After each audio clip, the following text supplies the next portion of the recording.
I really want to thank you so much for asking me to do this. It's an amazing honor to be hanging out with you guys at this very amazing landmark junction. Oh, see, there you go.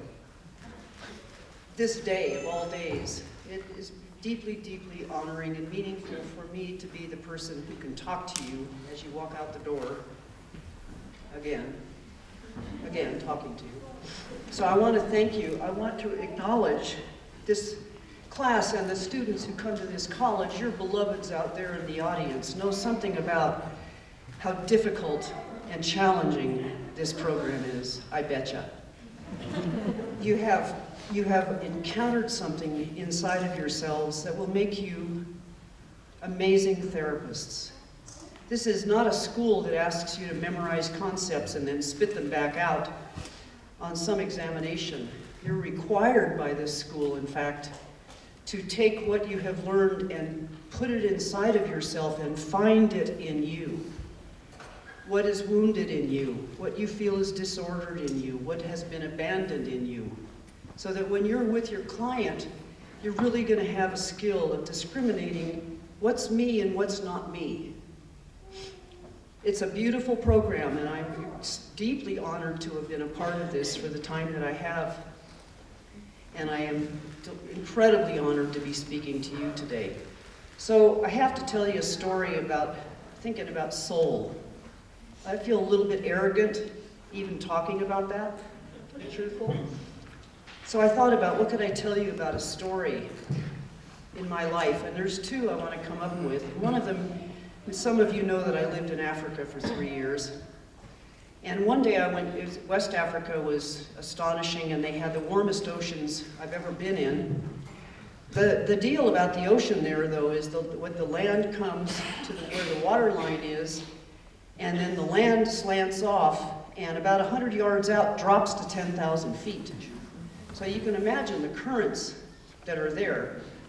Anyway, so I spent many, probably every day, some portion of it in that ocean. And one day, I went down there with my friends, and I jumped into the ocean, and I mean within 1 minute, she had lifted me up and literally thrown me back on the beach. And I sat there and I thought, this is a message. This is something that is very important for me to pay attention to, and I didn't think about it as far as what I want to talk about today, soul, for love of that in the world. But I do now, and thankfully I took the message and stayed out of the water that day until the next day. To me, that is something about the aliveness of the place we get to live on, as long as we do. The livingness of what often in our culture is made dead and inanimate. And it is all alive. There isn't anything that doesn't have life in it. And the other story I wanted to tell you was when I was 49 years old, I decided it was now or never, so I got a motorcycle. A really heavy, big motorcycle. And I always knew I was a very good horse rider. I used to ride horses, and I could pretty much get out of any situation I was in on a horse. There were plenty of them. But that wasn't true of riding a motorcycle. You have to do that when you're young, right? That you can know it that well. And so it was a little bit nerve-wracking. I certainly had a good time for the time I had that. And then all of a sudden, I mean, everywhere I went, Santa Fe, Santa Barbara, San Francisco, I saw young people in wheelchairs. I would turn around and there was another young person in a wheelchair. And I decided, after I'd seen enough, that it wasn't time for me to be doing this in my life, and that it was time to sell this, and my kid was growing up, so there was way too much interest in it. But I'm very grateful, right, that I could perceive this. Because for me anyway, motorcycle isn't if you have an accident, it's when you have an accident. So those are these two kind of concrete stories I wanted to tell you about how I think about soul, and how I think about what is in everything, right? It gets impregnated by our presence and impregnated by the greater presence of whatever that is that includes soul, that makes us most human. This work that you guys are doing is about humanizing other people. First yourself. in a world that will dehumanize people in a moment's notice if we don't object, and I object to that. You guys who have been through this program, you have been required to reflect and make personal that which we can easily in this field distance ourselves from and make sterile and arid. We've then become part of the problem of dehumanizing not only our clients, but ourselves and each other. What is it then to be in the world with soul? There is one definition of soul that I like a lot. It's the notion that the planet is alive. Anima Mundae is about how the planet is alive, that she is mother, breast, and home to all of us. And the care that we bring to that within ourselves and amongst each other and outside of ourselves is, to me, the quality of my life, at any rate. The world soul. A notion, again, that she's alive, that she is a mother and what matters, and mater, mother, matters, all the same root word, and is breast and home to all of us. When you leave here today, go outside and see what happens if you let beauty be part of what you perceive. When you're most down and out, I recommend it.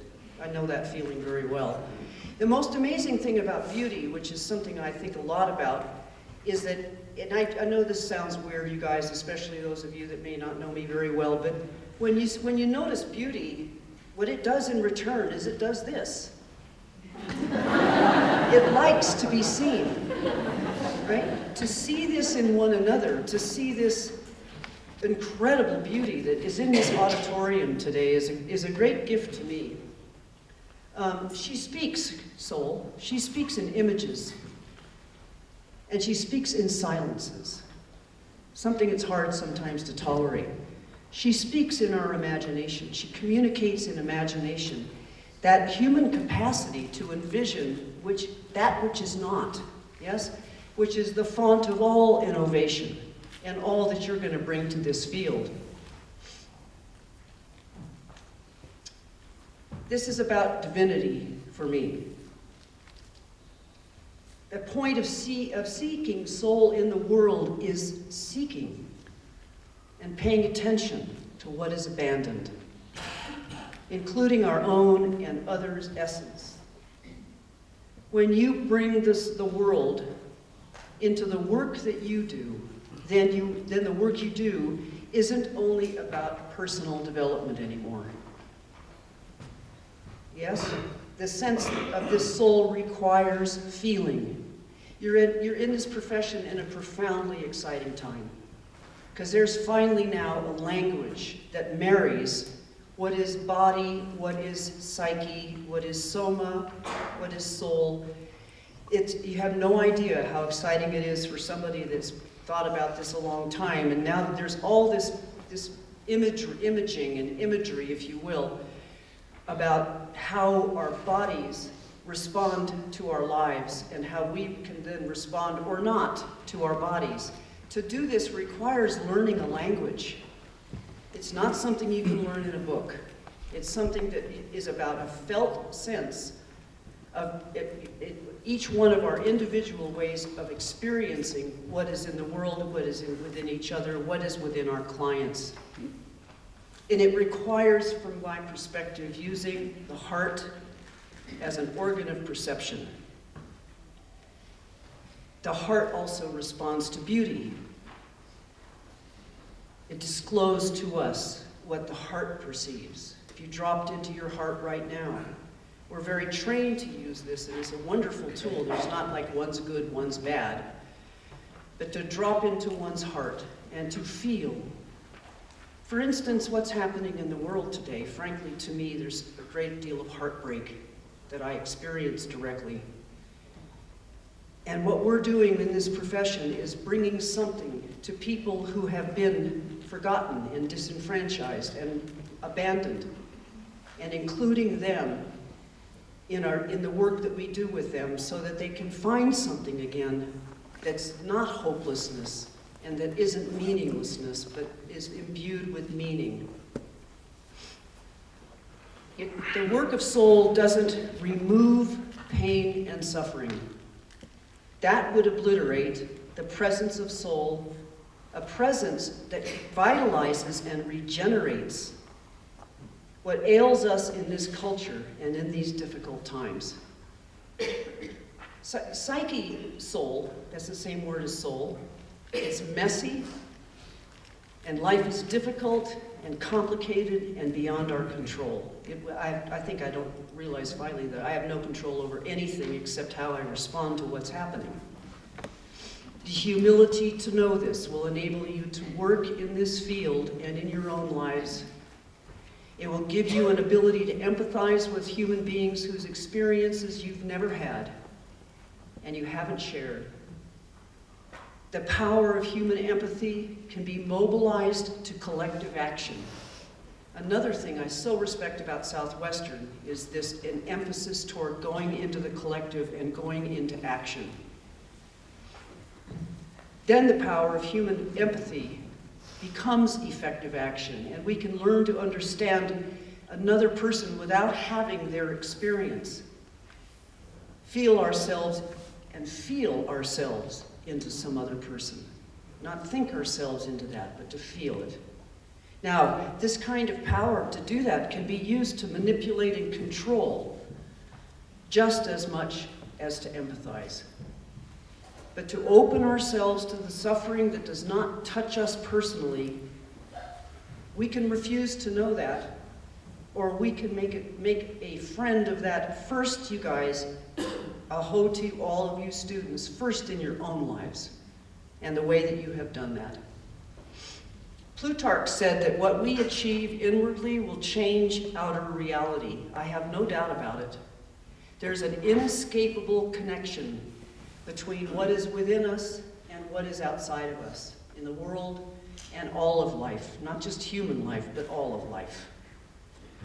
So what I would like to say, that if you choose to use your voice for those who have none or little, for those who are less powerful than you, and you know this is a powerful profession that needs to be approached with great caution.